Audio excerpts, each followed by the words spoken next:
Jaya Jaya Shri Chaitanya Jaya Nityananda Jaya Advaita Chandra Jaya Gaura Bhakta Vrinda Jaya Jaya Shri Chaitanya Jaya Nityananda Jaya Advaita Chandra Jaya Gaura Bhakta Vrinda Jaya Jaya Shri Chaitanya Jaya Nityananda Jaya Advaita Chandra Jaya Gaura Bhakta Vrinda Shri Chaitanya Charitamrita ki jai, Srila Prabhupada ki jai. So, we will be reading today. Basically, we finished the chapter 16 last week. So today we are reading chapter 17, which is the Lord travels to Vrindavan. So we will see now.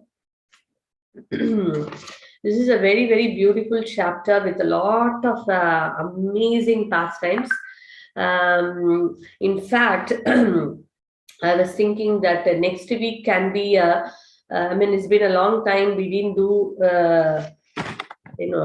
some enacting and things like that, kind of a skit and drama. So next week one is like Lord Chaitanya Mahaprabhu is traveling through the Jarikan forest where all the elephants, tigers, the deers, and all the ferocious animals, they are jumping and dancing in ecstasy. So it's amazing pastime which we are going to see next week, but I'm telling in advance. So please do inform all the devotees, and we will do it little differently rather than just me explaining it. Of course, we'll have a song for that, but also we will have some devotees enacting as maybe the kids, different kids, which I will request Chiranjeevi Prabhu to coordinate. So it will be a very nice pastime which we can all wonderfully relish, very, very beautifully described in Chaitanya Charitamrita. So let's get ready for that. And today what we are going to see is an introduction. It's a very long chapter and beautiful, beautiful, many pastimes are there. So today we will see how Chaitanya Mahaprabhu is the Supreme Lord, but yet he is seeking permission from his devotees to go to Vrindavan. And who did he take? Because the devotees requested him to take at least one, assistant, with him. So who went along with Mahaprabhu and why he was chosen? What was his qualities? All that we are going to see. So that is all about today. Let me choose one.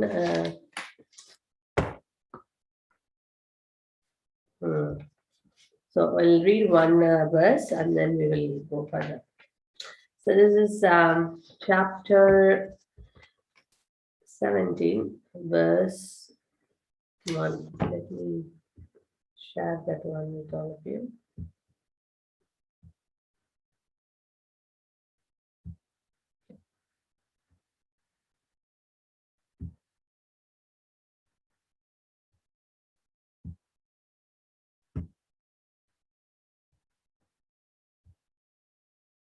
Okay.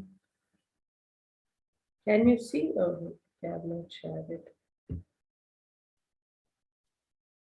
Sharing is not visible. Matra. Yeah. Sorry for 1 second. This is a bit slow, so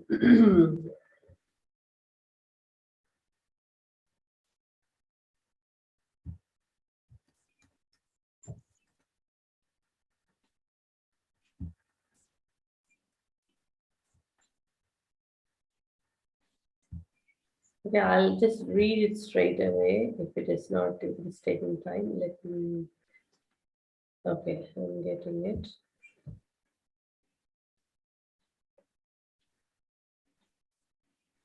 If you have link, I can share. You can share? Okay. Just.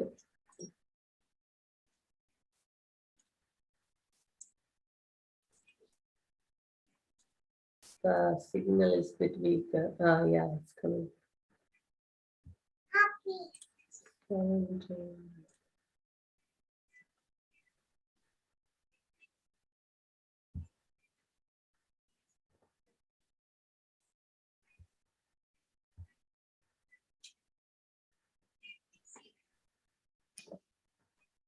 Okay.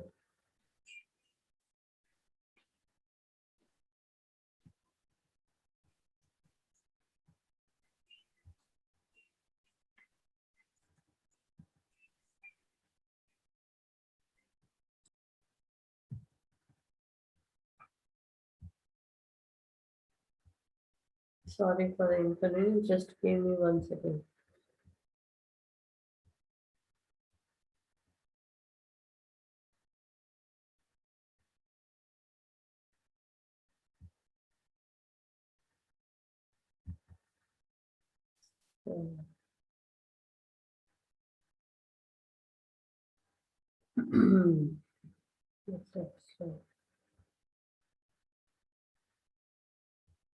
Okay, let me read it because it is taking time. Okay.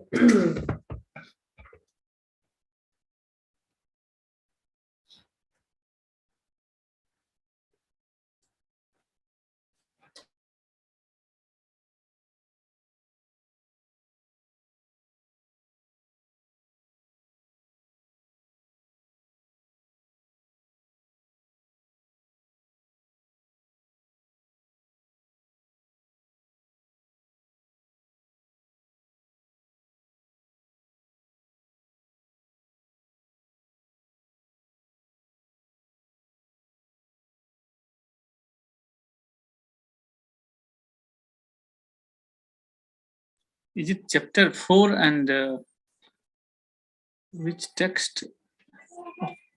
Srimad Bhagavatam.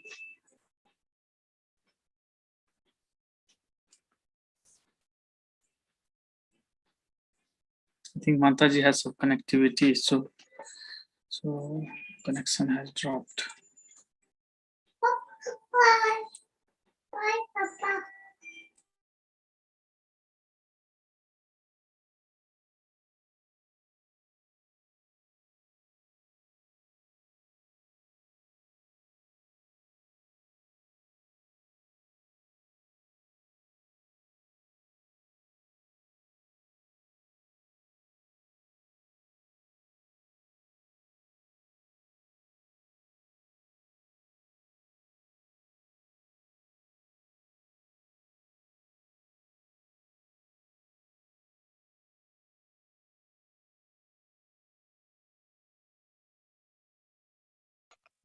Sorry. I think I'll just read it because there is some issue in opening it. So bear with me.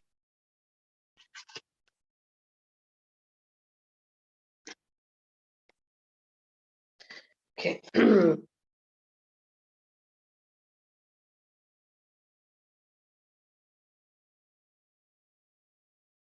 Okay, so Lord Chaitanya Mahaprabhu is traveling to the Lord travels to Vrindavan is the chapter name, which is Madhya Leela, chapter 17.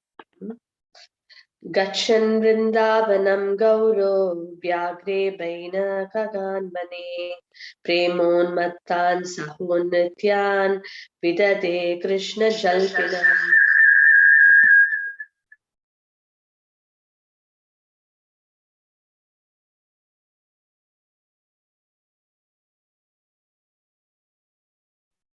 Haribol.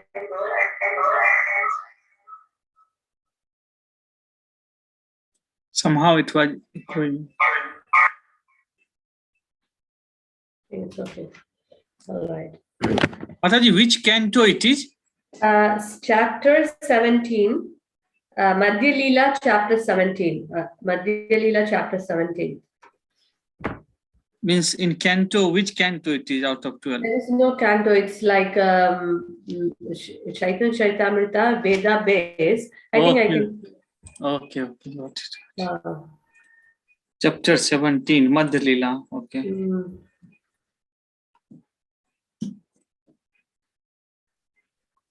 And text 1. Yeah. Text 1, but yeah, now I found another one, Prabhu. I'll share it. Now, can you see? Yeah, it's a starting. Mine? Slow. Yes, now we can see. Okay, Yes. sorry about that. Okay, let's read this one because this is more apt. Prasannahane Agnya Diba Namani Bedukha Toma Sabara Suke Pate Habe Mora Sukha. Please give me your permission with great pleasure and do not be unhappy. If you are happy, I shall be happy on my way to Vrindavan. So this is Sri Chaitanya Mahaprabhu talking to Swarup Damodar Goswami and Ramananda Roy. Okay, let's start our session today. Om Ajnanatimirandasya Jnananjana Shalakya Chakshurun Militamena Tasmai Shri Gurave Namaha Mukam Karoti Vachalam Pangum Langayate Girim Et Kripatamaham Vande Shri Kurum Tena Tarinam Paramananda Madhavam Shri Chaitanya Ishwaram. Shri Chaitanya Charitamrita ki jai, Srila Prabhupada ki jai. So basically what happens is that Shri Chaitanya Mahaprabhu, as we saw in the last session, Mahaprabhu tried to go to Vrindavan, but what happened? Thousands of people were following him. So then Sanatana Goswami said, this is not the way, one goes to Vrindavan, because then one cannot actually relish it. Then Mahaprabhu said later that what Sanatana Goswami said was absolutely right. And I decided not to go with so many people with me. So then he returned back, to Jagannath Puri. And then he was telling Gadadhar Pandit, because you were very unhappy, that's why I couldn't go to Vrindavan. And then everyone finally, Gadadhar Pandit said, oh, now Chaturmasya, why can't you stay? And then after that you go. Then all of them agreed, right? This is what we saw in our last session. So then what happened now? The autumn season came. Then Mahaprabhu said to Ramananda Rai and Swarup Damodar Goswami, these two people were his close companions. If you see Sri Chaitanya Mahaprabhu's pastime, towards his end also, these two people only were all the time with Mahaprabhu. And they are none other than Lalita and Vishaka, the two Sakis, very dear Sakis of Srimati Radharani. Lalita and Vishaka. So Lalita and Vishaka came as Swarup Damodar Goswami and Ramananda Roy. So the very intimate, confidential associates of Sri Chaitanya Mahaprabhu. So now Sri Chaitanya Mahaprabhu is going to both of them and he's telling them that, tomorrow I am leaving early morning, to Vrindavan through the forest. And through the route, I will be taking the forest route, and I will be leaving in the early morning. And if anyone is following me, please stop them, And then he says that please give me your permission and do not be unhappy. If you are happy, then I will be happy on my way to Vrindavan. That is a verse we studied today. So Mahaprabhu is the Lord, right? Supreme Lord. Is the Supreme Lord requires any permission from anyone? Not really. He can do anything and everything. In fact, we need to seek his permission. But here we see the Lord is asking permission. He's not obliged, but yet he's asking permission out of his love for his devotees. Just like Krishna as Damodar is not obliged to get bound, right, by ropes. But out of his love for Mother Yashoda, he gets bound. So we see the same mood. Then immediately Swarup Damodar Goswami and Ramananda Rai are telling, my dear Lord, you are independent. You are an the independent Supreme Lord. You will do whatever you like. But you have also told that you derive pleasure from our happiness. So we have one request. If you can kindly agree to this one request, we will be very happy. And what is that request? The request what they put forth was, they said that, my dear Lord, you're going on the, forest way. And, in the forest, you don't get, people, devotees, to invite you and give you lunch, prasadam. So we humbly request you, please take one very nice devotee, one Brahmana devotee, so he can accompany you. And wherever there is, a place where you cannot get prasadam, he can beg alms, from the householders, and then he can cook for you. And he can also carry your water pot. The sannyasis carry the kamandalu, the water pot. So please, this is our request. If you agree to this request, we will be happy. Then Swarup Damodar, so then the Lord is telling that, but I cannot take any of my associates, because the Lord has so many intimate associates, and the Lord is telling that if I take one and I leave others, they may feel unhappy. So maybe you find a new person, a new devotee, who is very, peaceful in mind. Then that person I can take. So then Swarup Damodar Goswami and Ramananda Rai, they are finding one personality, and they are introducing to Mahaprabhu. Here is Balabhadra Bhattacharya. He is a very wonderful Brahmana devotee. And what are his qualities? He has a great affection for you. So the most important thing is one should have love, that is the most important quality. So here, the qualification for accompanying Mahaprabhu to serve Mahaprabhu, the first thing what Swarup Damodar Goswami told was, he has a great affection for you. And the second thing is, he's non-duplicious. So we see that, duplicious means a person is externally something and internally something different. Sometimes externally he may look very, like a very wonderful devotee, but internally he's really not. So that is why it is a very important character and quality, which Mahaprabhu very much likes, non-duplicious. So this is a character which we can also, so these characters helps us to look, reflect on us and to learn lessons from it. So the second quality which Swarup Damodar Goswami is talking about is non-duplicious nature. To be very straightforward, to be as we should be internally, externally same, or outside and inside the same person. So that is very pleasing to the Lord. Sometimes one may, externally look as if doing a lot of service, like a gentleman, or a gentlewoman, having, always smiling. So everyone will think, wow, what a wonderful. But internally, maybe, the quality doesn't match. Maybe externally all smiles and quietness, humble, but internally, there could be a lot of shouting, yelling, disrespect, and so many different things. So that means it is a duplicious behavior, So it is very important. It is not important how we are outside. It is important how we are inside. Because outside, everyone will try to be gentlemen. But that doesn't really determine our real nature. Our real nature comes in a day-to-day life in our home. How are we dealing? How are we thinking? How are we doing our things? That actually determines. And also, provoking situations, how we deal. So this determines. It's not when everything is, say, for example, going, like people when they go for a wedding, they are nicely dressed up. They put the extra makeup. They carry themselves very nicely. They smile at everyone. But that's not the original face, right? We all know that. So similarly, it is not about how one is acting externally. It is all about when no one is around, when no one is looking at us.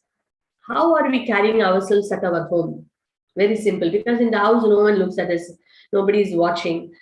So how are we carrying ourselves? How much we are thinking about Krishna? How we are having that Vaishnava mood and quality?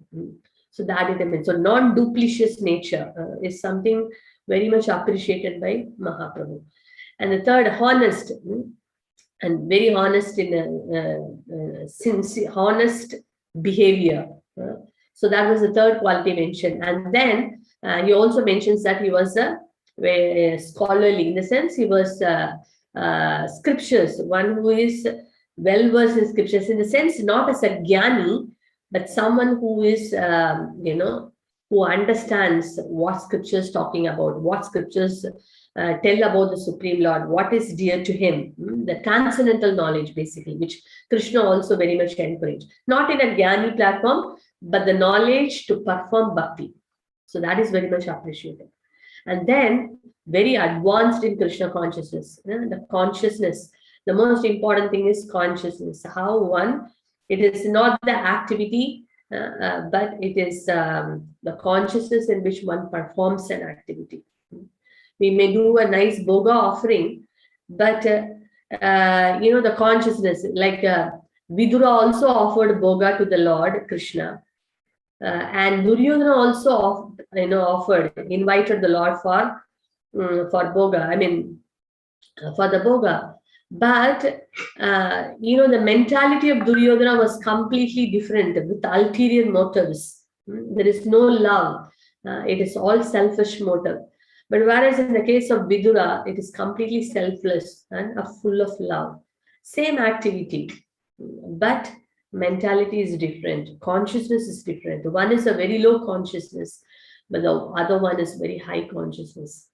Sometimes the eagle flies very high. I mean, not sometimes, always. It flies high. But the eagle's eye is looking down on a dead body. So what is the use of flying high when the consciousness is low, looking at a dead body?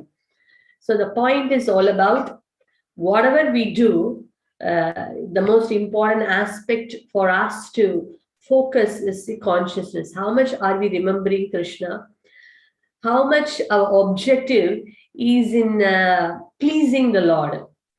And so these all are the factors which actually very pleasing to the Lord. So Swarup Damodar Goswami is recommending this personality, Balabhadra Bhattacharya, to Sri Chaitanya Mahaprabhu, telling him that these are the qualities of this personality. So, my dear Lord, we feel that he will be a suitable servant for you. And then Swarup Damodar Goswami is also telling that it is nice you take two servants, because one can beg alms and cook for you, and the other person can carry your cloth and come and do all other things.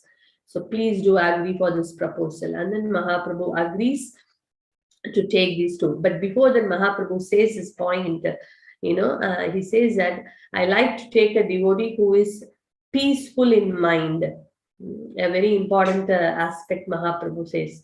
The reason he's saying this is because if someone is not peaceful, that means he's agitated by various urges, and then that person cannot actually do service, right? If our mind is chanchala, agitated and disturbed, how can we actually serve someone? It's not possible, because our mind is here disturbed and is carrying us to various different places. When such a person who has got such a diverted mind, uncontrolled mind, cannot put focus in anything. So the Lord is telling, I want someone who is peaceful in mind. So then Balabhadra Bhattacharya's qualities, when they are mentioning, he's very determined personality and very peaceful in mind, and he has no ulterior motives. And Mahaprabhu is recollecting why he wanted this point. He told peaceful in mind, because Mahaprabhu had an experience with one devotee whom he took as a servant before, and that was Kala Krishna Das. And Kala Krishna Das was serving Sri Chaitanya Mahaprabhu in his journey. But at one point, what happened when they went to one tribal area where this gypsy people are there, and the women were alluring Kala Krishna Das, and Kala Krishna Das became victimized, and he went into the gypsy group, and Mahaprabhu has to personally go and pull him out. So that's the reason Mahaprabhu said that I want someone who is having that caliber, who is having that peaceful mind and focused mind. Otherwise, what happened? Instead of he serving the Lord has to serve him. So then Swarup Damodar Goswami is assuring that this Balabhadra Bhattacharya possesses all these wonderful qualities. So please kindly take him. And very nicely, Srila Prabhupada says, Maya is very strong. See, Kala Krishna Das, he is traveling with Sri Chaitanya Mahaprabhu, who is the Supreme Lord himself. In the presence of the Lord, how we may ask a question, in the presence of the Lord, how Maya can work. Yes, Maya can work anywhere. And Prabhupada writes a very beautiful purport. He writes, if someone is not determined to fall victim, even the Supreme Personality of the Lord Godhead cannot give protection. And he writes, the Lord and his representatives are always eager to give protection, but it is up to us to grab their personal contact. So we have to grab that mercy. They are always ready to extend protection. But if we do not, take that mercy, and we are not determined to, not be victimized by Maya, then greater chance that we will fall victim to Maya. And we are just ordinary people. Even great personalities became victimized by Maya, then what to speak about ourselves? So Kala Krishna Das is one example in the presence of the Lord, Supreme Lord. He fell into Maya. So then there are many examples in the scriptures. Let us see some stories that will really give us, an insight that how we should be praying to the Lord and how we cannot be just so carefree and careless. So this is beautiful stories from the scriptures. We know the story of Saubhari Muni, right? Saubhari Muni is a great yogi, not just a yogi who can sit. Generally we see that someone sits on a ground and in the forest and then do tapasya, right? Meditation. But Saubhari Muni is such a powerful Muni that he can go underwater. Underwater he can do tapasya. And he was doing such a very severe austerity underwater. And one day when he opened the eyes, he saw that a male fish and a female fish coming together. That's it. He got so disturbed and agitated. And he came out and he went to the king. And he requested the king, that I want to marry one of your daughters. So the king said that I have given, this, independence to my princes, my daughters, that whomever they like, they can marry.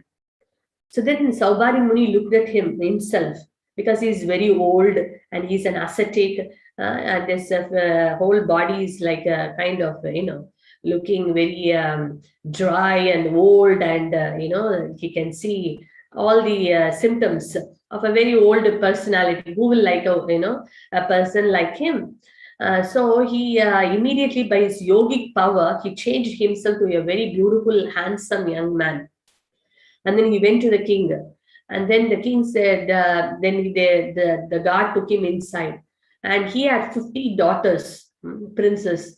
And all of them, and they looked at, Saubhari Muni, who is now a very young, handsome person. They all fell in love with him, and they said they all wanted to marry. And, and he got married to all these 50 women. And then and by his yogic power, he created a mansion-like houses with all the facilities and all whatever you can name it for sense enjoyment, everything. And he was with this 50 women, and he had so many children through each of the princes. And one day, Saubhari Muni was thinking, what am I doing here? What am I doing here? I went all the way. I did all this penances and austerities underwater. And all of a sudden, I saw this fish. And then I got disturbed. And I got married. Now my family has expanded like this huge size, yet I am not satisfied. It is like in a fire, you keep on pouring ghee. It will only, the flames will only grow more and more. So by, kind of engaging in sense gratification, indulging in sense gratification, basically the desire will only keep increasing. It will not quench. So it is, if you want to stop the fire, to extinguish fire, we have to pour water, not butter. Similarly, if the sense gratification, the tendency has to go, one should not be feeding the sense gratification. So Saubhari Muni was just realizing, and then he said, my life should be an example that one should not indulge in the sense gratification. So such a big rishi fell down from his position because, he fell down in the power of Maya, the illusory energy of the Lord. And then there is a beautiful story, the Vyasadeva. Vyasadeva, we all know he's a literary incarnation of the Lord, who came to compile the Vedas. So, so Vyasadeva had got many, many disciples. One of the very famous disciples of Vyasadeva, his name is called Jaimini Rishi. Very great personality. So one day Vyasadeva is dictating him to write something, and Jaimini Rishi is, kind of writing. And at one point, Vyasadeva is mentioning that even great rishis, great saintly personalities, can fall down from their position, can fall victim to Maya. Then Jaimini Rishi is thinking, how is it possible? Saintly people are, very great control over senses, and no one can disturb them. They have that great power, potency. So he was not convinced, so he didn't want to write. But Vyasadeva is saying, write, but he says, no, I'm not convinced. So then Vyasadeva is telling, okay, not to worry, you go home today, come back, and then you can write. So then he went home, and then in that night, what happened? It was a thunderstorm, heavily raining, and he was in his small cottage, and suddenly he could see somebody knocking the door. And he thought, who is there in the middle of the night, very dark, and thunder, there's lightning, and, heavy storm. Who could be there? So then he could see in the flash, that lightning flash, he could see this little bit of the form, and he could see a very beautiful young woman, crying and shouting, please, please give me shelter, So then he opened the door, and he said to her that, okay, tonight you can stay and tomorrow morning you can leave. So she thanked so much. Okay, thank you so much, that you have given me shelter in this very difficult, night. Thank you very much for that. Then Jaimini Rishi said that, okay, you have this room, you go inside the room and lock yourself. Don't open the door until morning. Even if I come and bang the door and I tell you that please open, you should not open. So he said that, and then he went to sleep. But he could not sleep. He was just remembering this beautiful form of the lady. And then he was thinking again and again that the form only is coming to his mind. And then he could not control himself. He went and knocked the door of that lady, And the lady from the inside, she said, Jaimini Rishi has told not to open the door for anyone. And then Jaimini Rishi said, it is me. I am Jaimini. And then she said, Jaimini Rishi also said, even if Jaimini Rishi comes and knocks the door, I should not open the door. And he was keep on knocking. Please, please open the door. I'm saying open the door. So then finally she opened the door. And then he said that, I want to marry you. So then this lady said that, yeah, no problem. I should be very fortunate to marry you for such a great saintly personality. But I have a condition. What is the condition? Okay. From here, some 2 kilometers away, there is a temple. I have taken a walk that, whomever I am marrying, that person, should crawl on the ground, and I will sit on his top, and he has to carry me to the temple. And then after that, I can marry. Oh, this is so simple. Okay. 2 kilometers, at that too, thunderstorm, raining, just imagine. And so much of stones and, thorns on the ground. And Jaimini Rishi became like a, like children play on the father's, this thing like that. He was crawling like a animal. And this lady is sitting on the back of Jaimini Rishi. Walking, and he's crawling, stones and thorns are piercing, but he could not feel anything because he's only thinking how fast I can go, So he somehow managed and reached that temple 2 kilometers away. And he was so happy. Oh, finally, it's almost like a little bit of not really sunrise, but he could see some light. And then he was so happy. Oh, finally, I reached. Now I can embrace this woman. Then he turned around, he got up and then he turned around, to embrace her. And then he felt, some mustache, like kind of, oh, what happened? And when he saw, it was not the women, it is Vyasadeva. And Vyasadeva, he felt so ashamed. And then Vyasadeva said, now do you agree with the statement that great rishis and munis can also become victimized by Maya Devi? Right? So then Jaimini Rishi felt agreed, and he said that yes, very true, I agree, my dear spiritual master, I agree. And then so it's no one is spared. As Prabhupada mentions, if you are not determined, so once Narada Muni, he went to Vaikunta, and he went to Vaikunta and he was waiting, to see the Lord. And then the associates, the servants of the Lord said that the Lord is very busy, you please wait. So Narada Muni was waiting, but he was not able to wait for a long time. But by the time the Lord came out, and then he was very happy. What made you to come all the way? And then he said that, my dear Lord, I have a question. What is this Maya all about? I can see in the material world your Maya is acting, in full glory. She is in full power. What is this Maya? What is the potency? So like that, I want to hear from your mouth. So then Narayana, he smiled at Narada Muni. He said that, okay, let's go for a walk, and we will keep discussing about that. I will tell you everything about it. Okay. So they both were walking. It's a beautiful place and full of trees and so natural, and that, the birds were chirping. The trees were full of flowers, fruits, very beautiful place. So when they were walking, at one point there was a crossroad. Narada Muni felt a little thirsty. So he asked the Lord, my dear Lord, is there any nearby anywhere water I can get? Then Lord Narayana said, not really nearby, there is no water. Maybe little far if you go, there is a river there. So then Narada Muni said that, I really need to go and get some water.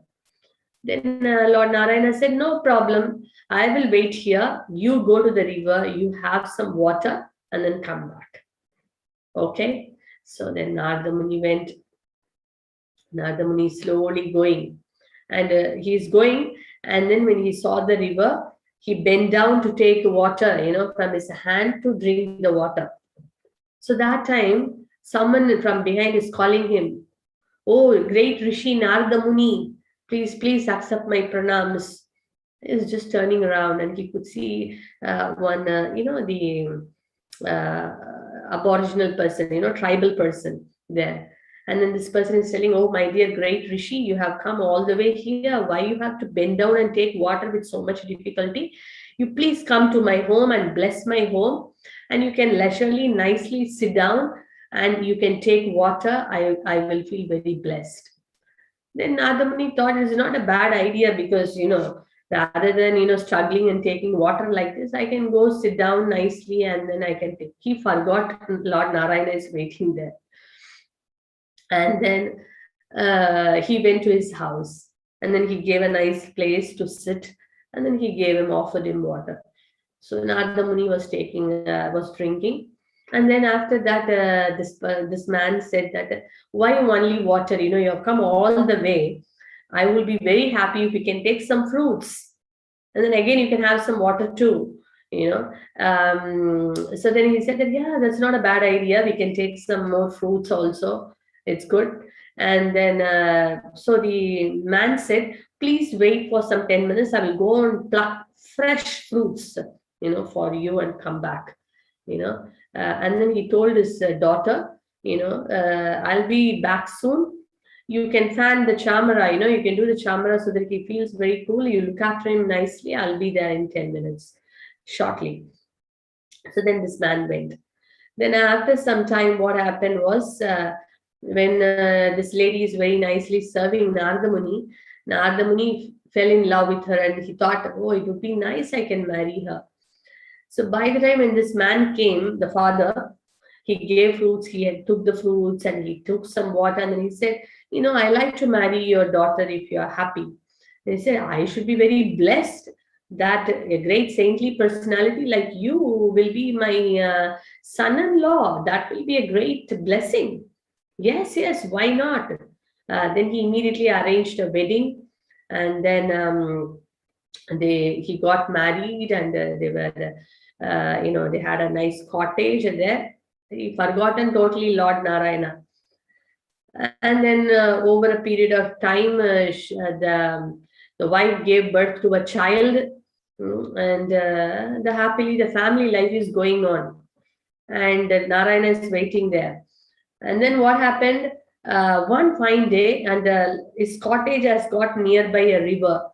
Suddenly, when Narada Muni and the wife were inside the house, they could hear a sound like someone fell down in the water. So the wife had a doubt. Looks like I think the son has fell down. The baby. Please go and see. Narada Muni said, "No, cannot be. Son will be safe. Don't worry." He was trying to tell her that it could be some other sound, but then she couldn't kind of she felt strongly that it could be the sun, so she ran to see whether it is sun has fell down in the river.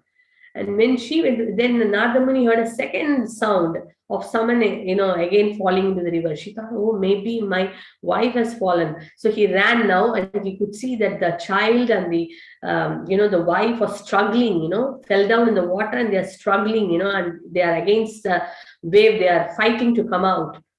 Narada Muni felt very bad how to pull them, and he was trying to find various means to pull them, but he couldn't do. And finally, he had his veena, and that veena he threw, to pull her out. But it was not so strong. So Narada Muni also fell inside the river. And when he fell inside the river, and then it's like no one will escape now. So that time, helplessly, he called out Narayana's name.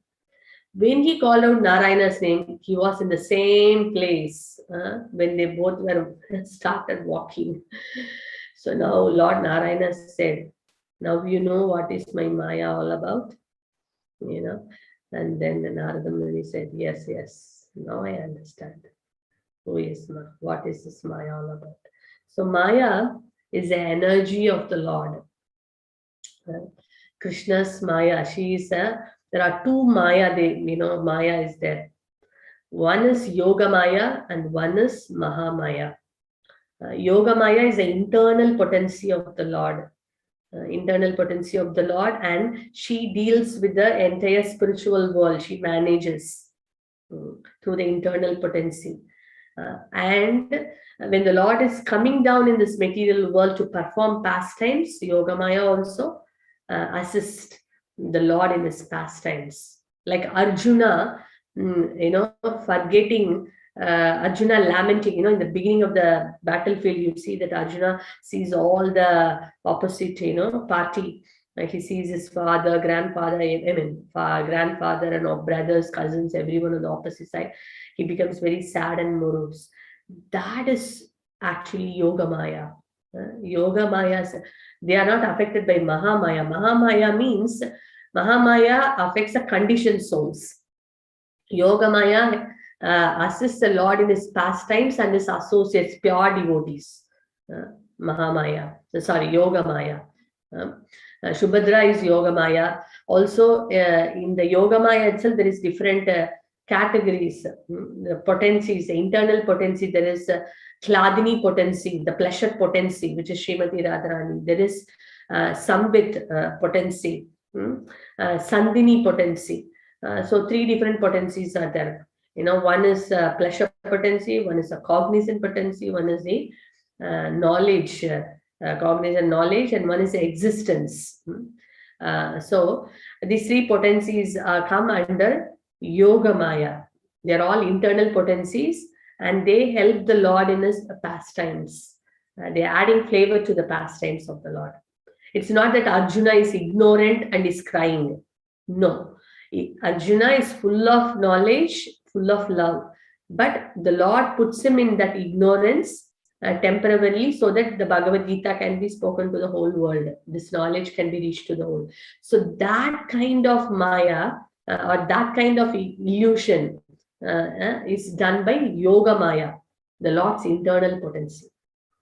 But whereas there is another kind of potency is there, the external potency of the Lord, which is called Mahamaya, which is the personification of Mahamaya is Durga Devi. She is like a god. The conditioned souls who are going against the Lord, averse to the Lord, for those people, she gives them forgiveness. She gives them forgiveness, and she puts them in the test, and they go through the cycle of birth and death and old age and disease. So the conditioned souls are constantly, and how she does it? She does it through these three modes: mode of goodness, mode of passion, mode of ignorance. So Mahamaya. So generally in the material world, all of us, we are completely illusioned by Mahamaya. Why she's doing? She's doing because she wants only, she is actually helping us to refine our consciousness. She's helping us to purify our consciousness. She's telling us where do we stand. Hey, come on, you are not pure devotee yet. You have all this. See, you're failing. So she's reminding us and helping us to get purified and helping us to enrich our Krishna consciousness so that we can qualify to go back to Godhead, qualify to love, render pure devotion service. So both are helping only. But Yoga Maya deals with only pure devotees. Mahamaya deals with the conditioned souls in the material world. And how Rishi Munis are also gets agitated because she tests everybody. So that's why we see all these things. And Krishna himself in the Bhagavad Gita says, the 7th chapter, Devihi esha gunamayi mama maya duratyaya mamyevaye prapatyante mayam etam tarantite. Devi, my energy, divine energy is very difficult to overcome. Krishna himself says that point. My Maya you cannot overcome. Then what to do? Then Krishna also gives a solution. But those who surrender to me, they can very easily cross beyond that. The ocean will shrink to the size of a calf's hoof print. A calf, a cow, the calf's hoof print is very small size, not even this size, the palm size. Just imagine your ocean water shrinks to the size of your palm size. It's very easy to cross, isn't it? So whatever, kind of illusion, obstacles, whatever comes in our life through, we can very easily cross when we take shelter, surrender to the Supreme Lord. So Maya, we cannot give challenge. Like Jaimini Rishi, Narada Muni, Saubhari Muni, Vishwamitra, the great sage Vishwamitra, many personalities, they fell victim, to Maya Devi. But, and Maya Devi can come in any form. Not necessarily she should come in always in a women form. She can come, she can take any form and she can come and allure us, So we have to be very careful. And that's why, Srila Prabhupada mentions that, if we chanting the holy name, how powerful. When we follow all these devotional principles, then we will be always protected. The very great example shown in the scriptures in the Chaitanya Charitamrita also is Haridas Thakur. Haridas Thakur was also put under the same situation. When Haridas Thakur, Maya Devi herself came to test Haridas Thakur. Just imagine Maya Devi coming and testing. How she's testing? Haridas Thakur is sitting, in a very secluded place in front of Tulsi Devi. He's chanting japa because he has taken the vow of chanting 300,000 times, the name of Hare Krishna mantra. And he's chanting japa, and in the midnight, very beautiful young woman comes And he comes in front of Haridas Thakur and he says, my dear gentle, my dear friend, she calls us my dear friend. I have come, to connect with you, to have union with you. Please fulfill my desire. Great sages and saintly personalities have compassion to the, weak, to the, conditioned soul. So please, I want you to fulfill my desire. Then what did Haridas Thakur say? I have taken a vow of completing this many number of times the Lord's holy name. So when I complete that, then I can do anything I like. So you take a seat and listen to the Hare mantra. Then when I complete, I will fulfill your desire. So she sat down and Haridas Thakur is chanting the holy name. Chanting, chanting, chanting. By the time it is morning. So then the lady got up and then she went. Again, second day she came. She said, sorry, I couldn't fulfill you. You come. Then she come another day. So second day also she came. Second day also whole night Haridas Thakur is chanting. Again morning she went. Then again third day she's coming. Again, Haridas Thakur is chanting. Then she said, you cheated me 3 days, asking me to come again and again. But you have not fulfilled my desire. He said that what do I have taken my vow, so just wait. So, but then when she came later again, by just hearing the Hare Krishna mantra chanted by the pure devotee, Haridas Thakur, her heart, Maya Devi herself got defeated, and she openly declared, that, I fall at your feet, and I came to, test you. This is, I'm not only there, she said that please initiate me. And then the Lord initiated, Haridas Thakur initiated her in the holy name. So the point is that, and she was middle of the night, such a young woman showing all kind of her feminine postures. Even Brahma, it is mentioned, even Brahma will get bewildered. But Haridas Thakur was unagitated. Why? Because of his faith in the holy name. And of course, he's a pure devotee who has taken complete shelter and surrender at the Lord's lotus feet. So Srila Prabhupada mentions that, if anyone chants 16 rounds every day till his last life sincerely, then no force can make this person fall down. So that is why a pure devotee's words will never go, because Srila Prabhupada has mentioned, the great Acharya has mentioned, we have to take shelter of that word. Gurumukha Padma Vakya Chitete Kuryaika. When spiritual masters, spiritual teachers and acharyas, from their lotus mouth, anything comes, Krishna will make sure, to fulfill that. So that is why it is important for us to take this instruction of chanting 16 rounds every day. And how we can do, we are all family people having our own responsibilities. We have to go to work. Chanting 16 rounds takes 2 hours of time, right? And then when we go to work, sometimes Zoom, not Zoom, I mean to say, some people work virtually, some people go physically, and there are certain jobs you have to be physically doing, right? If you are a teacher or you're a professor, a doctor, they cannot be doing virtual things. They have to be in person. So there are certain professions, demands that thing. So how are we going to do it? Going to work very early morning, come back in the evening. Then we have to prepare, for the dinner. Then the children may be there, household things. So many things are there. How to manage? So that is why, all the devotees and all the books, it is given that it's important that we take shelter of the morning time. Morning is the best hours because the children may be sleeping and, things are not started yet. So if we are able to cope up a great number of rounds, if we can finish all the rounds, great, because in the evening we can come and carry on with our normal duties, whatever we need to do, then we will not fail chanting our 16 rounds, or at least a greater part of rounds in the morning. But if someone has not made use of the morning time, Just imagine all 16 rounds, how to cope up and catch.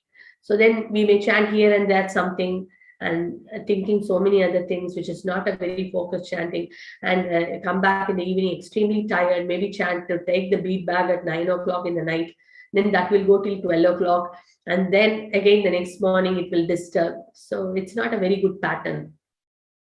So it is good to, reverse the whole thing and to get up in the morning and then do a, maximum number of rounds, possible all rounds or maximum number of rounds, so that we don't fail chanting our 16 rounds, and also with focus and attention. Because if we have come back from work and say we have another 12 rounds to finish, already tired, whole day body is tired, exhausted, working and many other things, and evening so many things to do, what mind we can put in our chanting? So that is why it is so important. All these books, why we have to study, because then we will understand the power of Maya. And for us, we don't need great Maya like the Jaimini Rishi, Haridas Thakur and all. In our life, simple things can disturb us so much, right? We all know that. That's a reality. A simple tooth pain to some little bodily inconvenience and discomfort, very cold weather. These simple things can knock us down, from following our principles, because the conditioned soul in the material world is so weak by nature. We don't need big things to stop challenges to come and stop us from doing devotional life. Simple things can knock us down. So that is why we need a lot of spiritual strength. That's why one of the most important thing is to take shelter of Krishna's holy name, the ultimate thing which Haridas Thakur has showed all of us. We cannot imitate. If we imitate, we will fail, but following the footsteps, for taking their instructions, chanting. And that's what Srila Prabhupada made all over the world, the morning program and chanting in the morning.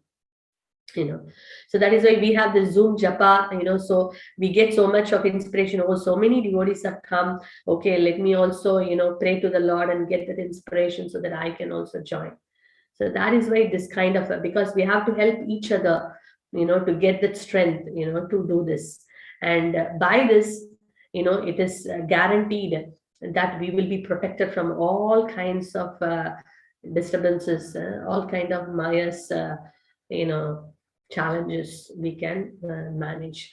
Otherwise, it's very easily we may fall down. So that's why you see sometimes people take up, some process very nicely, and after that person is no more there.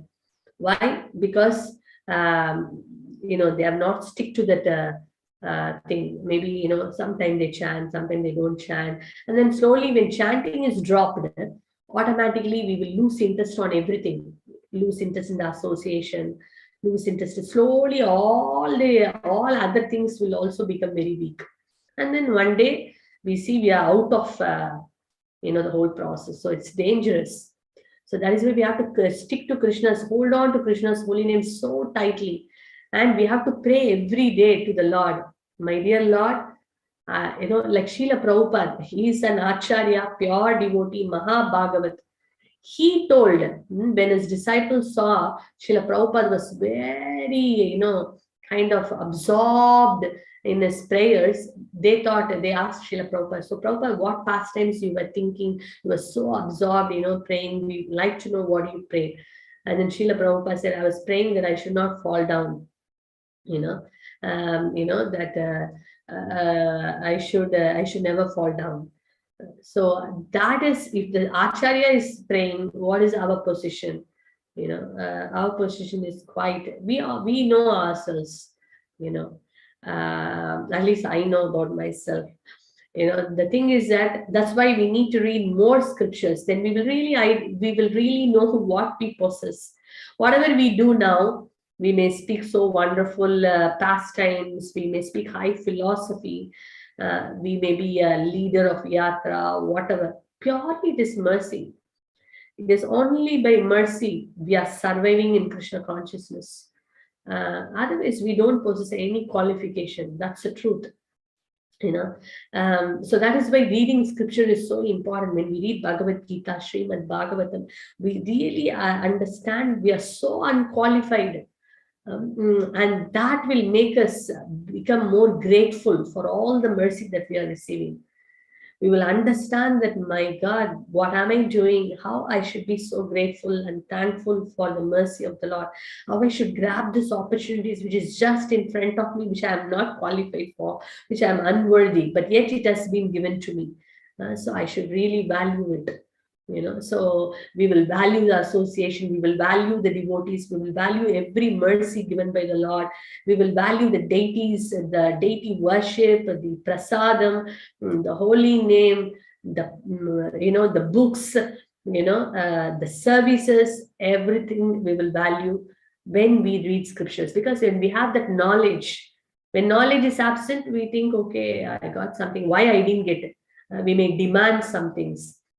But the more we get knowledge, the more we realize that I actually don't possess, I'm actually not worthy of getting all this, and I have got because of the causeless mercy, and I need to really grab. I don't want Maya to come and give me a challenge because I'm not strong. Rather let me, when the soft lesson is given, let me, be submissive and surrendered and follow. I don't have to wait for a hard challenge to come and then understand, oh my God, this is what is life all about. Let me become serious. Why we should wait for a calamity to come to become serious? So these realizations will come when we really study, the Srila Prabhupada's books, Bhagavad Gita, Srimad Bhagavatam, Chaitanya Charitamrita. So now that's why we have. So we should make use of the Zoom Japa, chant the holy name. We should pray to Krishna, please, lifelong, till I leave my last, please allow me and give me that mercy that I can chant 16 rounds. That should be our every single day prayer to the Lord. And how can I become more focused in my japa? How can I be very thankful you have given me this holy name? How I can be thankful and grateful while I chant? So when can I get the taste? Kirtaniya Sadahari. If you want to please Sri Chaitanya Mahaprabhu says you should always chant you should always Kirtaniya. Kirtaniya Sadahari means chanting the holy name and glorifying him, talking about him, talking about Krishna. Both comes under Kirtaniya Sadahari. So these are all things we can become more deeper. We can become more deep in our practice and in our realization, in our connection, in our sambandha with the Lord. That, if at all we want to get into the platform, we have to definitely read scriptures. It's unless otherwise we read scriptures, we cannot get this depth. We cannot get the depth. We cannot go inside. We will be in the, the surface. Just kind of, going around, running around, doing things. Very shallow practice. So that's why reading scriptures is so much recommended. It completely transforms us, and it gives us a lot of faith and confidence in what we do. So that's why this month we have this challenge, reading challenge. Srila Prabhupada's biography, if we read this personality, what he has given us, mind-blowing it is. Vijay Prabhu, you want to say something? So it's mind-blowing that what Prabhupada has given us. You want to say something, Prabhu? Vijay Prabhu? Oh, he's showing his darshan of Shri Radha Landanishwara, looks like. Yes. Okay. Yeah, you can parallelly show, Prabhu. It's very nice. We are blessed to see the Lord is so kind enough to give his darshan. Tomorrow is Ekadasi, very auspicious, Utpanna Ekadasi. We can pray to Shri Radha Landanishwara. They are very mercifully telling us, I will protect you always.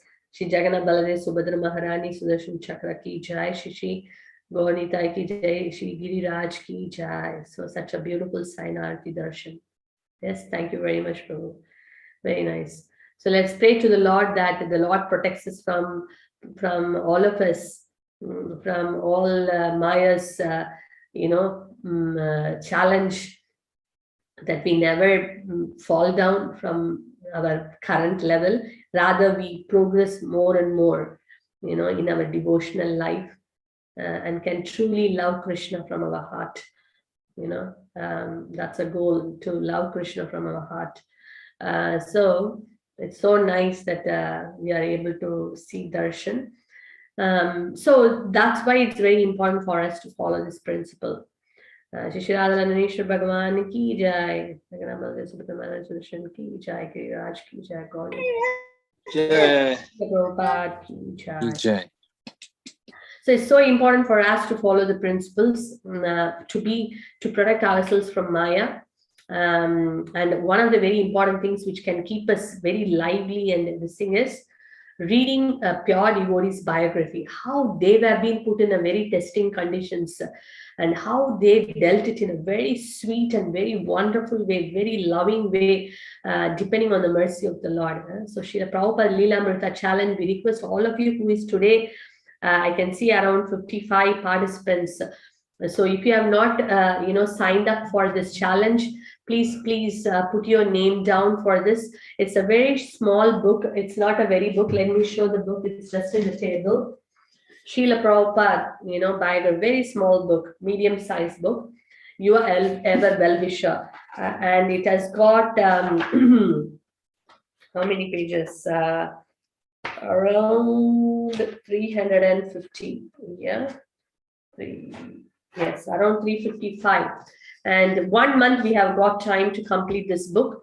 And just by reading this book, we will feel so motivated. People read biographies of great personalities, isn't it? To get motivated. And Prabhupada's biography is so amazing. And this is a month of marathon, month of Gita Jayanti, December. So let's all take up this challenge of reading this book. 30 days, if we divide each day, if we do 10 pages, 10 to 12 pages, 30 days, we can very easily finish this book. And 10 pages is nothing. If you start this book, many of you know, once we start, it's very difficult to put the book down. Like I think we finished when we were reading, probably in a week's time, less than a week's time we finished because we couldn't keep the book down. It's such an amazing book, Prabhupada, what a great personality that, and what a magnanimous personality, what an art full of love and compassion for others. So let's all read this. We will automatically be motivated, because why we want to frustrate Srila Prabhupada's biographies? By reading biography several times or few times, we will be so motivated to read Bhagavad Gita, Srimad Bhagavatam on a regular basis. This book will give us that strength. Srila Prabhupada's mercy will give us the strength. So let's all take up this challenge. So chanting, we have Zoom Japa. Reading, we have got this challenge. And then service. We have got this wonderful month coming up now in just a day's time. That is day after tomorrow, December 1st onwards. We are entering into Srila Prabhupada Marathon. We already launched a few days back. And tomorrow is auspicious Ekadasi. We can start, this gearing up for our marathon. And, we all know our goals. We discussed that earlier. Every Bhakti Vrikshas has got their own goals to do. Children have got theirs. And, Gita Jayanti is on the 14th of December, the day, Lord Shri Krishna spoke Bhagavad Gita to Arjuna and to the entire humanity. We want to thank Krishna for what he has given us, the great gift of Bhagavad Gita. So we want to do many Gita home programs and give this glorify Bhagavad Gita, and also all other, mainly we are focusing on distributing Bhagavad Gita. So we can do in so many different ways. It could be your friends, your colleagues, corporate, whatever you name it. And we have the Gita Yajna is also coming up. A great time, and it's a December month. It's a month of giving charity, so we can donate Bhagavad Gitas. If we cannot directly distribute, so many different ways we can do that. So let us all take inspiration. When we do all these different things, certainly we will be protected. Krishna notes every swalpam apiyasya, little only do Krishna keeps what to speak about doing these great services, right? And these books are not normal books. It can change people's life. We saw a lot of stories. I'll just say one story at this moment, which I was just remembering. This happened in US. So, devotees were going in the Christmas marathon, this was Srila Prabhupada marathon time. They were going to different places and distributing books. So there was one Mataji, she's so fired up. Her name is Radharani Devidasi from US. And they were going as a group, Yaduvir is joining, Hari Bol, a little participant, young participant. He looks young, but he started his journey before itself. That's why he born as a devotee. Hari Bol, he's smiling. Very nice. So what happened was, so they were, it's a Mataji, and they have a crew of Matajis going for book distribution. So they went to one gas station, to fill, the gas, for the car. And then when they went, there were three Matajis. So one of them was filling gas, and the other one was, checking out the tires and, the air in the tire and all that. So this Mataji, she was thinking, I'm just waiting, let me go inside. It is some, small kind of, shop was there. So she went inside, like a mall. She went inside. And then she looked at the cashier, and then she took one of the book of Srila Prabhupada, and she handed over. I think it was Srila Prabhupada's, if I remember, it's Srila Prabhupada's biography. She handed over that, and she said that, can you say Hare Krishna? And then the cashier said Hare Krishna. And then she said that we are distributing these books. These books are very wonderful. And it's a great personality in this very ripened age. She has went and broadcasted this message of love and peace all over the world. Would you like to please try this book? So she gave the book, and that person also accepted, and he gave a donation, and she came out of that. And then they were sitting in the car, and then suddenly they heard some gunshot. In US you see Arizona, all those places. Sometimes we hear all this different kind of violence. And there was a gunshot, and what happened was someone, like envious persons, they were kind of that gas station, they were shooting, and they were shooting at the cashier, and the cashier dead down, he got shot, and he fell down, with a bullet, holding Srila Prabhupada's, biography like that, and fell down. Prabhupada's book, and fell down. So just imagine, and he chanted Hare Krishna towards the end. When he was falling down, he chanted Hare Krishna.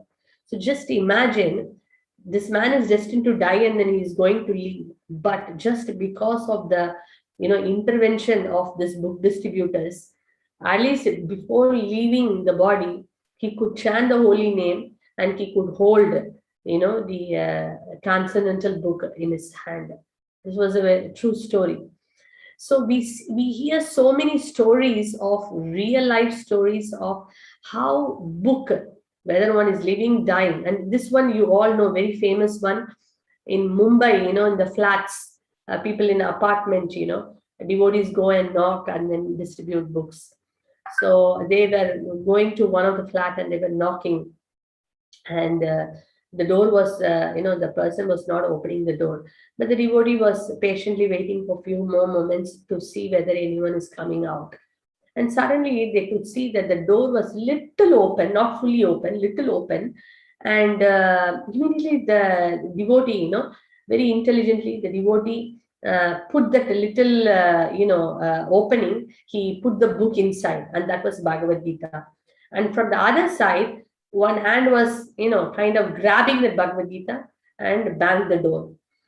So the devotee again waited for some time. Maybe the person will open the door, and, he can say something. And, they did not give any Lakshmi also. Anyway, he waited for some time, and no one is opening, so he left. Then afterwards, this person, who grabbed that book, started reading few verses. And then actually this person, and then later, a few verses, and then later he turned around the book, and you see in the book, in the back side, there are the center names are given, address and all that. So he saw the address after a few days, and then he went to the temple, and then he asked, so one of the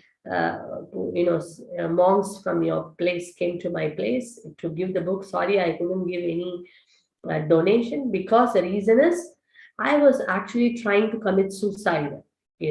I was making a suicide attempt at that time, and I was hearing this banging door, and I thought, who is that? And then I thought, okay, let me open the door slightly, and then I got this book inside, and then I thought, oh, this is a holy sacred book. So I thought, anyway, I'm going to die. Let me read this book and then die. At least my next life will be better. Okay, let me read. So then when I open, then it is the second chapter of Bhagavad Gita, where it says that you're not this body, your soul.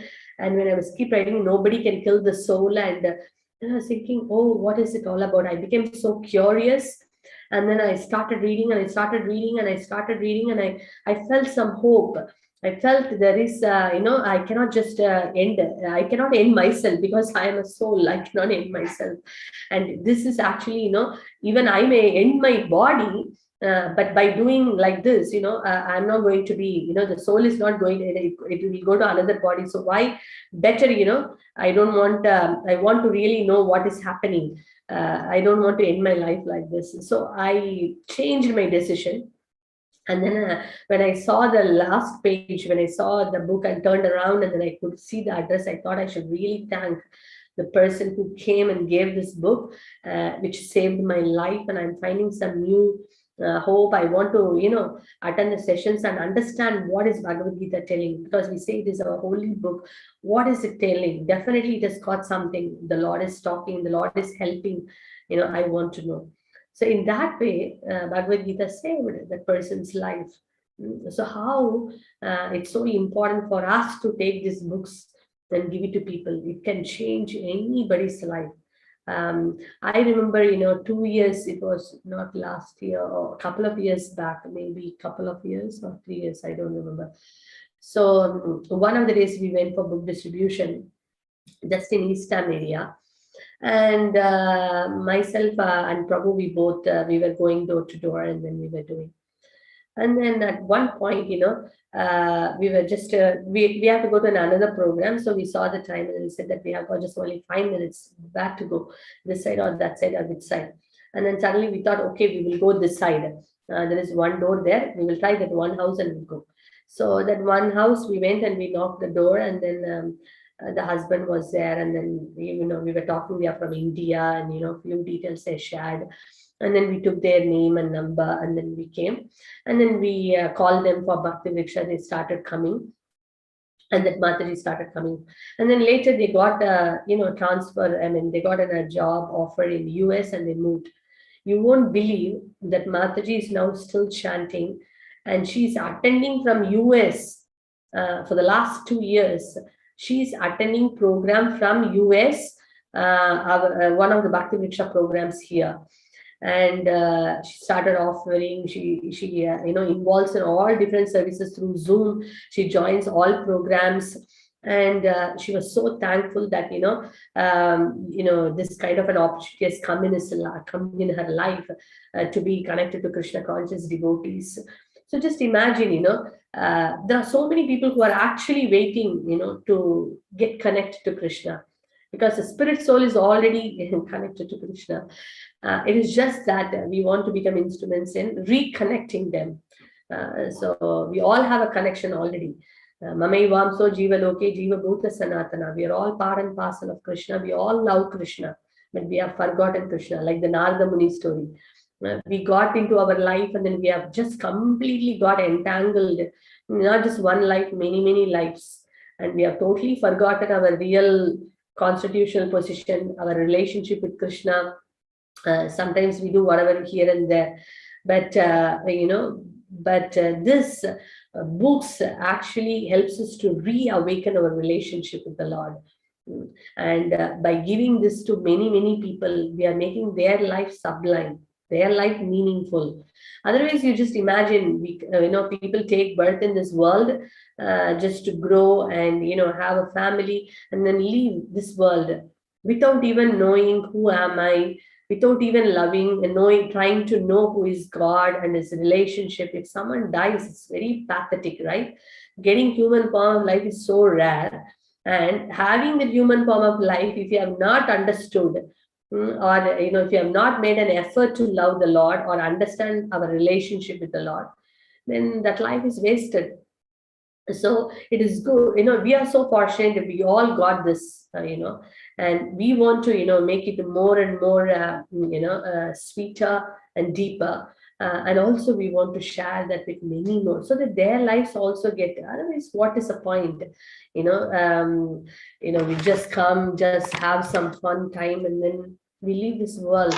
What difference it makes? So that's why it is so important that we carry this message to everyone, and especially how much we can speak and convince people. So if we give a book, that book can change, completely change. So there was another person also. I can say many stories here itself in real stories. There is another person. There was another devotee, who was in India. He was when my family, my brother, he was doing book distribution those days. He gave one book to one person, and then he forgot totally about him because he just gave the book. Later, this person, he read the book, and then he started going to temple in another place, and then started chanting, following the process, 16 rounds, like a proper, everything he was following, paka. So when we went for a Rath Yatra, from my hometown to Chennai, where the person, we didn't know he's there, but when we went for one of the Rath Yatras there, somehow, he saw us, in that Rath Yatra, and he came and, in the middle of the road, he came and then fell at the feet of my brother, and he was saying that, oh, thank you so much for giving me Krishna consciousness. If you have not given me that book and that, at that time, my life would have been different. But because you gave that, I opened the book, I read it, and I saw the address. I went to the temple, and I started following. Now I follow everything, whatever prescribed, and I feel so happy, that you just changed my life completely.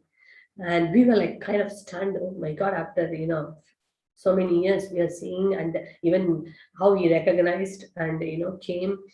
So it just makes, we may not know what difference it makes. And so I remember one time when we went to Soho temple, those days, quite a few years earlier, they have this food for, even they do now, food for life program. So they cook loads of prasadam, and they go and give it in different places for the needy people.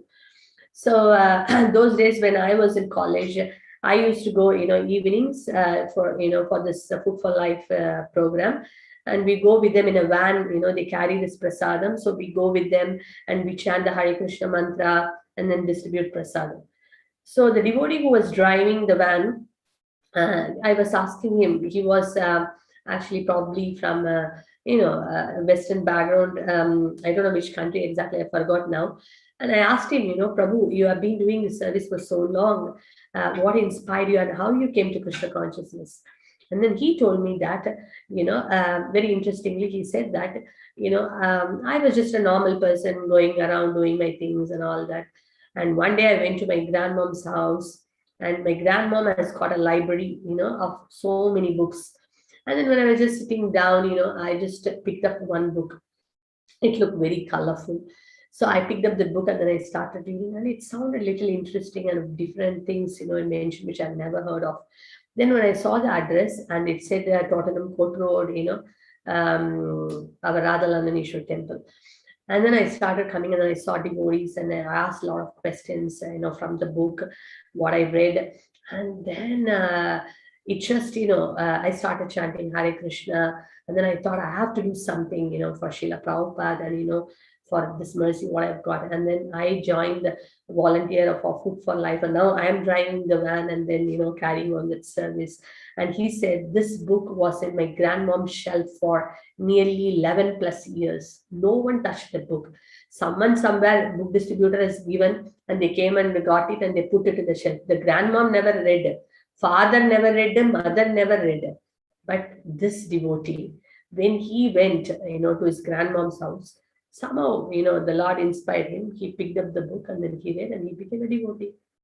So that's why, the Srila Prabhupada books are like time bombs. It explodes at the right time, So it's amazing. It's amazing that how, when it works, And another one nice pastime also, previously opposite to our Sober temple, there was Starbucks, and in the Starbucks, people, coffee and, they come and, drink it. Now it's some other shop, some other thing is like an office kind of thing. So what happened was someone has given a book for somebody, and this person went to the shop and then he drank the coffee and then he threw the book. I mean, someone has thrown the book in the dustbin. So there was one person who was drinking coffee, and then when he was throwing his coffee mug, he saw a book inside, and he picked that book, and he went home. He read the book, and then he saw various address. Oh, it's just close to Starbucks, and he started going to temple, and then he started following Hare Krishna. He became a full-time devotee, and later he started distributing books. Just imagine. From dustbin, the book was collected, and then he became a devotee. So we may not know the power of these books because Srila Prabhupada himself used to read his books many times. And, he said that these books are not written by me. These are, personally, it is dictated by the Lord. It is the words of the Supreme Lord. So it is, so that's why there's so much potency they carry. So we all can become those instruments. First of all, we reading the book, we feeling that experience, we getting that realizations, transformation, and then we also can give. Because the more we read, it's natural that we want to give it to others. So we can do that. I can see Aparna Mataji raising hand. Haribol Mataji. Yes. Dhanyavad Pranams Mataji. I would like to share one realization from our BG wife Mataji. Please. So one of the devotee, her name is Himabindu, and she's a doctor in Newcastle. And she got somehow or other 5-6 years ago, she got Bhagavad Gita book. Somehow one of friend gave distribution has done. So she got the book 5-6 years ago, and she put that book somewhere. But recently she is, just August month, September or August month, she just renovating the whole house, and she found that book. Somehow or other she opened that book, but she couldn't understand what she is reading because the inner depth she want to understand. So unexpectedly, one of the friend groups, she got a message that Gita class are going on. So she joined through that, Mataji. She joined in level 1 and she's also continuing level 2, and she got Bhagavatam also from us. And she started reading Bhagavatam also. So when she was sharing with me these all things, I felt, it's really all glory to Prabhupada. The Prabhupada mentioned our book should be in everyone's home. Some or other they will read one day. So I felt so touched by listening her realization, Mataji. Wonderful. Thanks for sharing, Mataji. Very true. In the same line, I like to share one more pastime with the same thing. Arvind Prabhu's own brother. He's an architect and he's in USA. So how he came to Krishna consciousness was Prabhu's father brought, somebody was distributing book in one of the temples. So he thought it is okay. They gave the book to him, so he didn't want to say no. So he gave Lakshmi, and he brought the book, and then he put it in the library, because Prabhu's house, they have a very big library of all different varieties of books. So, but no one read. His father did not read, mother did not read. But then what happened? Prabhu's second brother is in US, but that time he was studying, and when he was in medical college, when he was in college, when doing, in India, that time he went through some challenging situation, some surgery for eyes. He was going through some surgery. And after the surgery, he was recovering and he was in the home. So he was feeling very bored, that all the time, he can't go out, he can't do anything. So then he was just looking around, and he likes reading books. And then he was just looking around the library, which book I can read.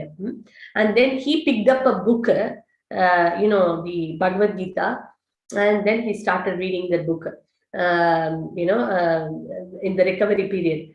He became so engrossed in reading. In few, I think in a week or so, he finished. Day and night he was reading and finished. And he looked at the address, and he saw the Chennai temple address. He went to the Chennai temple, spoke with the devotees. He had a lot of questions, and they clarified, and he started chanting 16 rounds, and then started following all the principles and everything.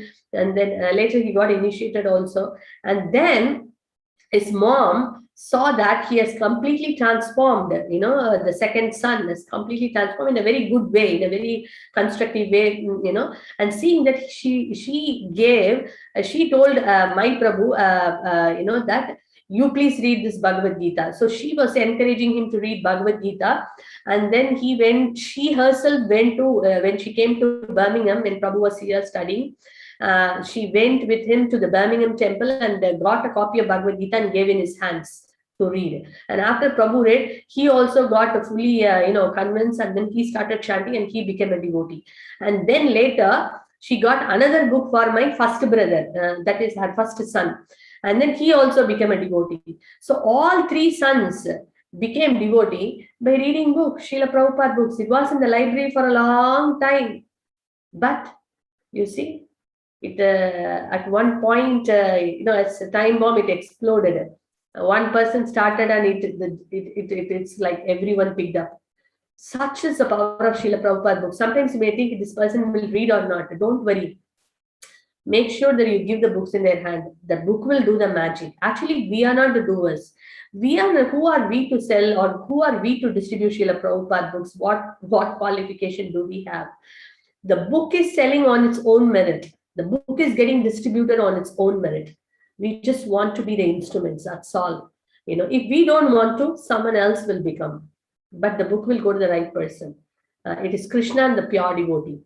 So we just want to grab that opportunity. So like that, we can give a lot of family. Within our family, the devotees whom we saw personally, the books we distributed. I remember Radha Krishna Prasad Prabhu, the devotee. He's a full-time brahmachari in Tirupati temple. How he came to the Krishna consciousness? We just put a book table in Mahalakshmi temple. Mahalakshmi temple, we put a book table and we kept all the books. We didn't even tell people to come and take books. We were just standing. So that time, Radha Krishna Prasad Prabhu, he was Rajendra Prasad. He came, he was looking around and he was telling which book I can take. I said, okay, Prabhu, you can take this book. Okay. So he picked the book and then he went, and then I said, we also do programs, here. If it is possible, you can come. So any questions you have in the book, you can read. So we took his contact number and then we called him. He started coming. He attended the Bhakti Vriksha. Then we became the same. He is now serving. He's a big book distributor in Tirupati temple. How? The journey started with the book distribution. He got the first book. So we can give lots and lots of examples of how these books have made devotees. So Krishna will be very pleased, that we are becoming, if we like to become, if we desire to become instruments, we just have to desire to become instruments. Then automatically, Krishna will empower us and he will give us the right words, the right thing. And then, so we are not distributing actually. I remember, in the same winter, we used to distribute books in Tooting Broadway. That's a very nice place in Tooting. There is a temple also there, and there is also many shops and all that. We used to, very nicely, and devotees from Soho also will come. So it's nice. As a big group, we go and then we do some Sankirtan, Kirtan, and then after that, the two people, we pair it up and then we stand and then we distribute. In half a day, like if you start, we will start around 11 o'clock, and by 300 books goes in one day, because of that spirit of team effort, spirit. Oh, everyone is there. Okay, you are there, you are standing there, you're in one corner, and then we will all meet. It was an amazing days. So we all can do this in December marathon, inspiring each other, and go as teams. That will inspire us a lot. And then we see the mercy is flowing like anything, and this kind of touching realizations will help us, will drive us. Oh, we are changing people's heart. We are bringing fortune to people. We are making the hearts happy, truly happy. So when we think of all these things, we will, it actually gives us a lot of energy, to go out and do things. So yeah, we can keep on going. So I'll stop here. And Kusumataji, you wanted to say something before we close? That happened to me. BG is sitting in our home for many years. Then the bomb went off in our home, and I was supposed to pick it up and read it. Wonderful. Yes, true, Mataji, true. So Mataji, do you want to play that video? Yeah, the one video we will finally play. Then we have the couple of announcements. Then I will close. Yes, Shivam Prabhu, are you there? A very heart-touching 2 minutes video. Just 2 minutes video, heart-touching 2 minutes video of Srila Prabhupada. Hare Krishna Prabhu, can you make me co-host? Yes. So it is so amazing. We can see how many people's life got transformed by Srila Prabhupada's books. So we can all become instruments in giving that book to many people in this month. Yeah, and it's a nice day. We can all pray to the Lord to give us strength, so that this whole marathon, of Gita Jayanti, Srila Prabhupada, we can actually read nicely, relish, appreciate, value, and then we can also give out. Yes, Prabhu, you ready? Yes, Mataji, I can share now. Yeah, please. Thank you. This was actually shared by Kusum Mataji in one of the groups. It was very inspiring. I thought, okay, we'll share.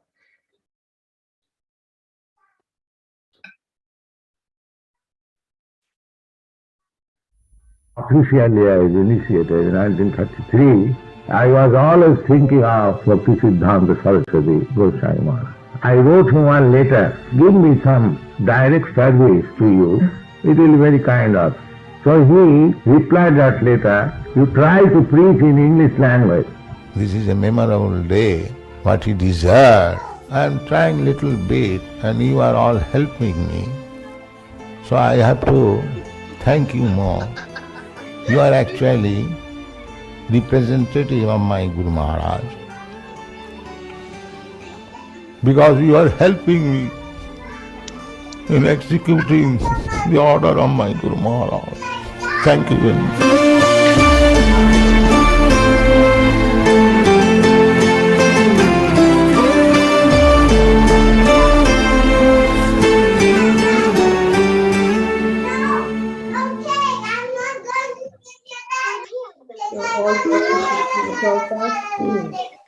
All glories to Srila Prabhupada. So when we read Leela Amrita, we will understand every bit of it, how much of comfort Srila Prabhupada sacrificed and has given this mercy, and is beyond our imagination. And it will give us a lot of inspiration to go out. I remember 3-4 years back, it was like there are many of our devotees here, like Kusum Mataji and all of them. They are very fired up. They go out books naturally so many times, not just during marathon. They do many times. So that particular year, I was thinking, it's been a whole year. I didn't go for books and all that. So at least a marathon, I should go out and distribute books. So it's like a bit of a gap. So then how to inspire ourselves, to go. So one of the books which always inspired me was Prabhupada's biography. And also there is another book called, Our Family Business by His Grace Vaisheshika Prabhu. So I was reading every day and it gave us a lot of energy and strength. So then myself and Prabhu, we went to Wembley for distributing books. So, only when we read and when we, associate with people who are, having that energy, then we will also feel like going out. So it's nice. Let's get, start Prabhupada's biography again. If you have not read, if you have read also, again, we can read. So thank you so much for all of you for joining today. So please give your inspiration so that I can get inspired, so that I can also go out and distribute Srila Prabhupada books, give his mercy and be thankful for all that he has given. So I seek all your blessings and mercy and good wishes and prayers, so that in this marathon I can also render some service which is pleasing to Srila Prabhupada. And and we also pray for all the devotees, that Krishna gives us all blessings, that we can, the obstacles are removed. And I know the weather is very cold, but of course there are many different ways and means, and we pray that this weather is always like that only, but somehow we can keep ourselves warm, at the same time try to do it. So I'm also thinking, because it's very comfortable and cozy at home, that's what I was thinking. Oh my god, it's so cold outside, but sure, by devotees' blessings, prayers, and Srila Prabhupada's blessings, we can please him. Yes, we should all read. Yes, in fact, every day we should read Jalatuta prayer, which Srila Prabhupada wrote. My dear Lord, why have you brought me here? So that's a very beautiful poem. And Prabhupada says, make me dance as you wish. I am a puppet in your hands. All this, and I have faith in your holy name. Very beautiful prayer, long prayer. It's nice. Every day we can share it in the groups, so we can read. We will get a lot of strength. Okay, I can see here today we have Aishwarya Mataji's birthday, so we will celebrate. Prabhu, Mataji, you can call. It's a bit late. I'm sorry. Hare Krishna, Aishwarya Mataji, are you there? I think she's not now. She's not there? Oh, just we will pray Chant for 3 her. times for her?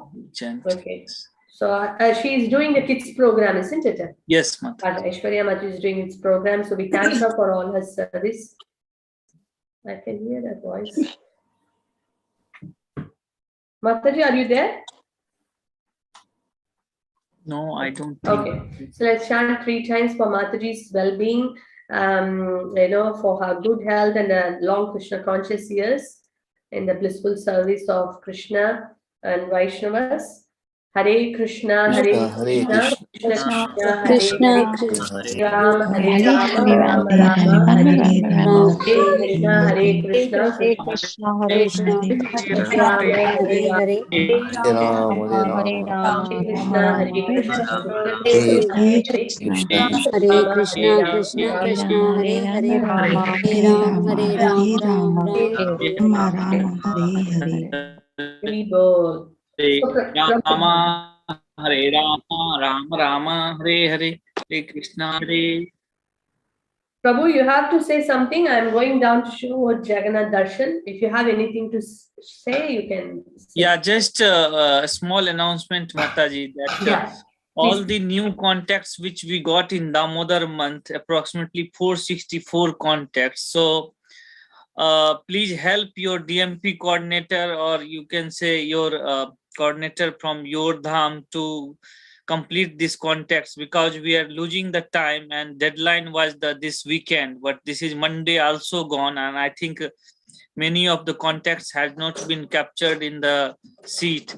So it's very important thing, difficult for us to book the program to those new contacts. And also on 4th of December, Saturday, we have planned the Mangala Aarti. So we will publish the plan for Mangala Aarti, and service team will let you know. So now we can see. Jai Jagannath. Jagannath Swami, Ram Bhavatu. Jagannath, Jagannath. Jai Jagannath, Jai Baladev, Jai Subhadra. Jai. So sweet. Gaurani ki jai, Panchtatva ki jai.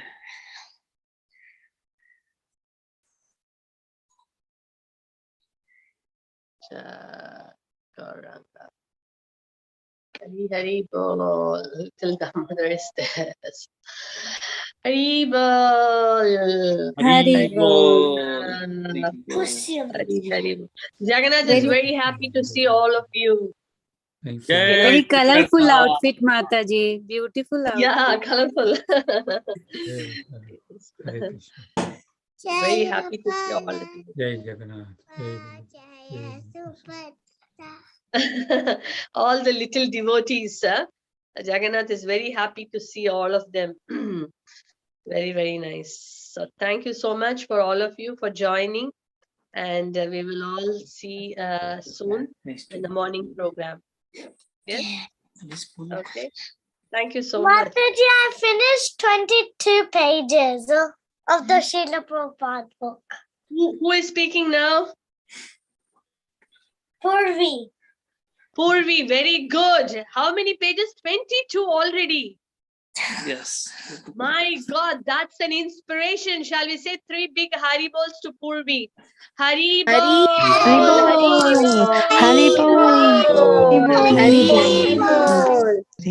I think we all should gear up. I also request that, when you put your teen or kids, you put it in the bracket. It will inspire all of us. When you are putting your names down in the list, put it as a teen or a kid. I think many kids and teens have also enrolled their names, which is so inspiring. So let us all gear up and we want to, really read and get inspired. How is it, Purvi? Please tell me few words. How you feel by reading this book? I feel happy. I feel excited because I want to know the other stories about Prabhupada. Wow, she's excited. So more pages are there, right? So you please keep reading. Next Chaitanya Charitamrita session, you can share some more. Okay. Brilliant. Thank you. Thanks a lot. Okay, we all see you soon this Saturday. Hare Krishna. Hari Bol. Hare Krishna. Thank you, Mataji. Hari Bol. Thank you, Mataji. Everyone. Hare Krishna Mataji. Hari Bol, Mataji. Thank you. Hare Krishna. Thank you, Mataji. Thank you so much. Hare Krishna Mataji. Thank you. Hare Krishna, Hare Krishna. Hare Bol.